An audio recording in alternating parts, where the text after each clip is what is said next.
Alam mo ba, ang kandila ay isa sa pinakamatandang imbensyon ng sangkatauhan na ginamit bilang pangunahing pinagmumula ng liwanag bago pa man na imbento ang kuryente.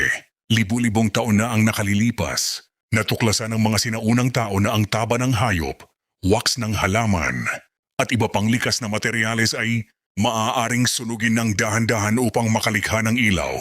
Mula rito, unti-unting nabuo ang konsepto ng kandila, isang simpleng bagay ngunit may malaking papel sa kasaysayan ng tao. Sa sinaunang kabihasnan tulad ng sa Egypt at Rome, ginagamit ang mga unang uri ng kandila na gawa sa taba ng hayop o sebo. Ang mangyayari sa hindi paggaanong pino at may mabahong usok, ngunit sapat na upang magbigay liwanag sa mga tahanan, templo at lansangan. Sa China at Japan naman, gumagamit sila ng kandilang gawa sa wax ng insekto at halaman na mas malinis at mas maayos ang pagkasunog. Ipinapakita nito na iba-iba man ang materyales.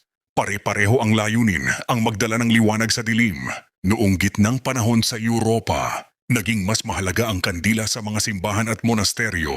Ang kandilang gawa sa beeswax ay itinuturing na mas mataas ang kalidad at karaniwang inilalaan lamang sa simbahan at sa mayayamang pamilya dahil sa mahal na halaga nito.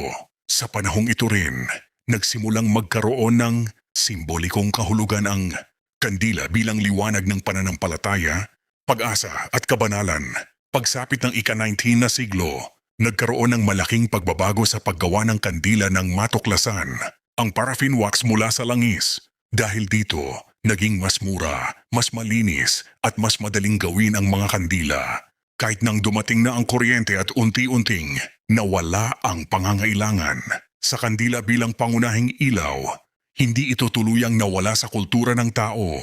Sa kasalukuyan, ang kandila ay ginagamit na sa iba't ibang layunin, mula sa relihiyosong ritual, paggunita, dekorasyon, aromatherapy, hanggang sa pagpapahayag ng emosyon tulad ng pag-ibig at pag-alala.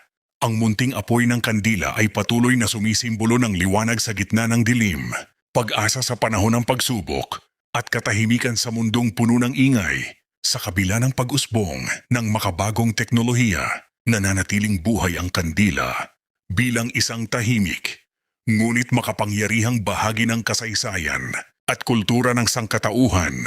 Kung gusto mo pa ng mga ganitong kwento, follow mo lang ang page para sa mas marami pang history at kaalaman ng mundo.